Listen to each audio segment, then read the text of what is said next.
की स्तुति करो जी। यहोवा के नाम की स्तुति करो। सुनिएगा, भजनकार अपनी बातों को लिखते हुए कहता है, क्या कहता है? लिखा है, यह की स्तुति करो हे यहोवा के दासों। यह की किसकी स्तुति करना है? किसकी प्रार्थना करना है? किसकी आराधना करना है? परमेश्वर की।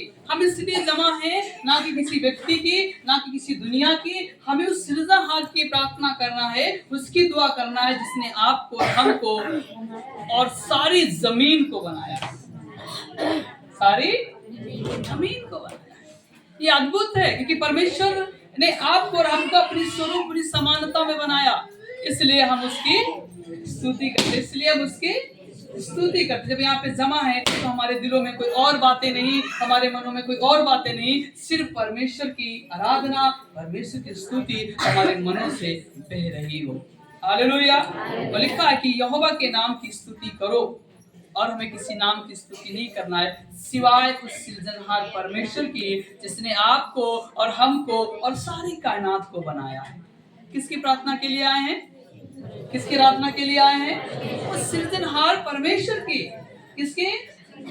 ना कि किसी व्यक्ति की, ना ही किसी दुनिया की। हमें उस सृजनहार परमेश्वर की आराधना करना, जिसने आपको और हमको इस जमीन में तक आने में मदद किया है, और इस संसार में बचपन से लेकर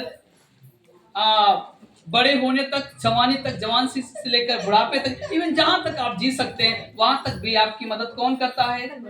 कौन करता है? इसलिए हमको परमेश्वर की आराधना, इसलिए हमको परमेश्वर की आराधना, वही तो है जो आपके जीवनों में सुख, चैन और अमन लाता है। वही तो है जो आपको दुखों में भी, जहाँ पे आपको रोना आता है, जहाँ तकलीफ होती है, संघर्ष होता है, वही तो है जो आपको दुखों से निकाल कर एक आनंद की ओर ले जाता है। हालेलुया। जी, दूसरा पद क्या कहता है? यहोवा का नाम, यहोवा का नाम अब से लेकर सर्वदा तक धन्य कहा जाए। लिखा है, अब से लेकर सर्वदा तक धन्य कहा जाए। उदयाचल से लेकर अस्ताचल तक जी। यहोवा का नाम स्तुति के योग्य है। सुनिएगा, लिखा है यहोवा का नाम अर्थात परमेश्वर का नाम अब से लेकर सर्वदा तक क्या कहा जाए? क्या कहा जाए? धन्य कहा जाए। किसके नाम को? उस सृजनहार परमेश्वर को, जिसने आपको और हमको और सारी कायनात को बनाया है। और भजनकार कहता है, आपसे लेकर सर्वदा तक हमारे उस सृजनहार परमेश्वर की आराधना होती रहे। हालेलुया। और आगे लिखा है, उदयाचल से लेकर अस्ताचल तक यहोवा के नाम की स्तुति करो। किसके नाम की? आपको पता है इस संसार का कोई मेजरमेंट, कोई मापदंड नहीं है, है ना? आपको लगता है कि सूरज इधर उगता है और इधर छिप जाता है, और सच में तो सूरज छिपता ही नहीं है।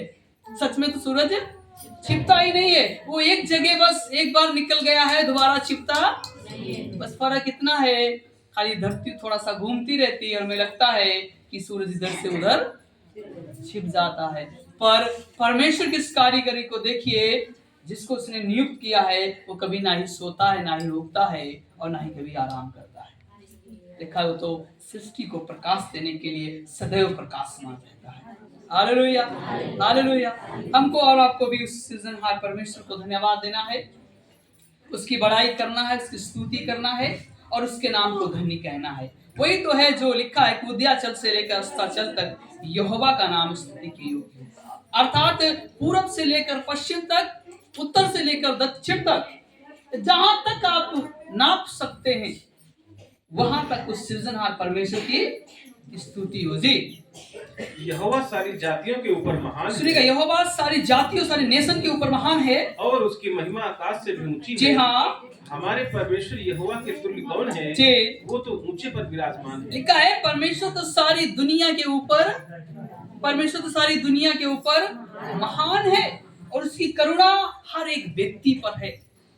और उससे लिखा है कि और कौन है? यहाँ पे लिखा है कि यहोवा सारी जातियों के ऊपर महान है, और उसकी महिमा आकाश से भी ऊंची है। परमेश्वर की महिमा आकाश से भी ऊंची है। वो आकाश मंडल का बनाने वाला भी परमेश्वर है, इस पृथ्वी का बनाने वाला भी परमेश्वर है। इवन जहां तक आपकी नजर जा सकती है, जो कुछ आप महसूस कर सकते हैं, छू के, खा के या खुशबू से, उसको भी परमेश्वर ने ही बनाया है। हालेलुया। 5 पद कहता है, हमारे परमेश्वर यहोवा की तुल्य कौन है? वह तो ऊंचे पर विराजमान है। अर्थात हम अपने सृजनहार परमेश्वर के जो तुल्य और कोई नहीं है। जो सिजदा हम उस सृजनहार यहोवा को करते हैं, हम किसी और को नहीं कर सकते। जो प्रेम, जो दया, जो परमेश्वर हम पे करता है और दुनिया में कोई नहीं कर सकता। इवन आपके माँ बाप, आपका परिवार भी नहीं कर सकता। वो एक लिमिट में आपके साथ में रहते हैं, परिवार आपकी लिमिट में एक साथ रहते हैं। एक समय ऐसा आता है कि वो आपके साथ पर ध्यान दीजिएगा कि वो सृजनहार परमेश्वर जिसने आपको और हमको बनाया है, वो आपके साथ था और है और सदा तक बना रहेगा। सही कह रहा हूं? बोले हालेलुया। यस जी, आगे। और आकाश और पृथ्वी पर भी जी दृष्टि करने के लिए झुकता है। सुनिएगा, आकाश और पृथ्वी को देखने के लिए भी झुकता है। वो कंगाल को मिट्टी पर से जी और दरिद्र को घूरे पर से उठाकर ऊंचा करता है। जी सुनिएगा, वो कंगाल को मिट्टी पर से और दरिद्र को घूरे पर से उठाकर। आप सोचिए कि आपके 10 साल पहले के जीवन क्या थे। आप कई बार अपने जीवन में असफल हुए, कई बार निराश हुए, बीमारियों को लेकर, आर्थिक समस्याओं को लेकर, तंगई को लेकर। तो वचन में लिखा है परमेश्वर तो मिट्टी पर से या दरिद्र को घूरे पर से उठाकर कहां बिठाता है? ऊंचे पर। अर्थात आपके पास में 10 रुपया खर्च करने की कुवत नहीं थी, पर आज कल्पना करें, आप विचार करें कि परमेश्वर ने आपको इतना दिया है, 10,000 भी खर्च करने के लिए सामर्थ्य रखते हैं ना। वास्तव में परमेश्वर ने आपको इतना दिया है कि यस, एक समय वो होता था जब हमें उधारी लेना पड़ता था, एक समय वो होता था कि अपने जीवन में बड़ा सोचना पड़ता था।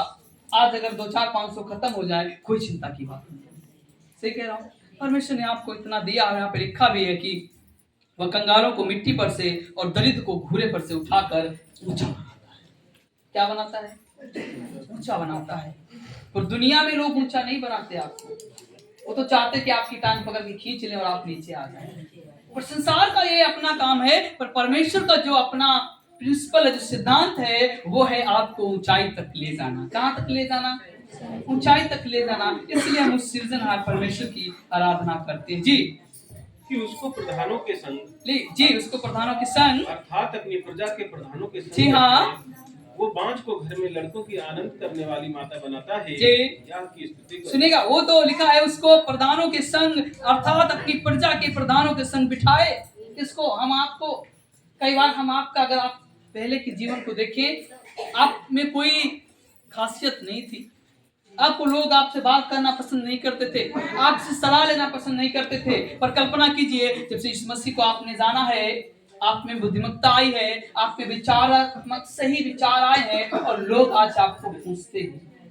कोई काम करने से पहले लोग आपसे सलाह को मांगते, भाई जी इसमें क्या होना चाहिए, बहन जी इसमें क्या होना चाहिए, है ना। पर ये लियाकत, ये खूबी आप में नहीं थी, बशर्ते परमेश्वर ने आपको दे दी है। बशर्ते परमेश्वर ने आपको इतनी करुणा किया कि उसने आपको इस योग्य बनाया है कि आज आप दूसरों के लिए प्रार्थना कर पाते हैं, दूसरों के जीवन में उजाला ले आ पाते हैं, और दूसरों के जीवन में कठिन परिस्थितियां हो उनको धीरज तो दे ही देते हैं। धीरज देते हैं ना। कहते हैं ना, कोई बीमार हो तो उसके पास में आप इलाज तो नहीं कराते, आप डॉक्टर के पास नहीं ले जाते, पर कई बार प्रार्थना करते और कहते हैं भैया धीरज रखो। ये तो कहते हैं, क्या कहते हैं? बहन धीरज रखो, परमेश्वर भला है, वो आपके जीवन में समय पे काम और आपको चंगाई भी और परमेश्वर देता है। मैं आपसे कहना चाहूंगा, आप जिस काम के लिए आए हैं वो यही है कि हम परमेश्वर की आराधना करें। और लास्ट वचन कहता है, वो तो बांझ को घर में आनंद करने वाली माता, वो बांझ को घर में आनंद करने वाली परमेश्वर आपको आपके जीवन में जो असंभव है, जो नहीं हो सकता, वो भी परमेश्वर आपके जीवन में करता है। हालेलुया। बशर्ते आपका भरोसा उस सृजनहार परमेश्वर पे होना चाहिए। किस पे होना चाहिए? किस पे होना चाहिए? सृजनहार परमेश्वर पे अगर भरोसा है तो आपको वास्तव में जो असंभव काम है, जो आपके जीवन में हो नहीं सकता, आपके सोचों से, आपके विचार से, आपकी बुद्धि से, उसको परमेश्वर अवश्य कर देता है चुटकियों में। इसलिए कहने का सार तो यही है कि हम उस सृजनहार परमेश्वर को निहारें, इबादत करें, प्रार्थना करें और उससे अपने जीवन में प्रभुस्थान दें। हमारे जीवन में कुछ अच्छा हो रहा हो या ना हो रहा हो, पर हम उस सृजनहार परमेश्वर को अवश्य धन्यवाद दें। दुख में हो, सुख में हो, तकलीफ में हो, निराशा में हो, कई बार और बातों में क्यों ना हो, पर हमारे जीवन से परमेश्वर की महिमा होना ही चाहिए। हालेलुया। और तभी हम और आप आगे जाएंगे और प्रभु की महिमा में बढ़ पाएंगे। हालेलुया। सो इन बातों पे परमेश्वर आप सबको आशीष दे।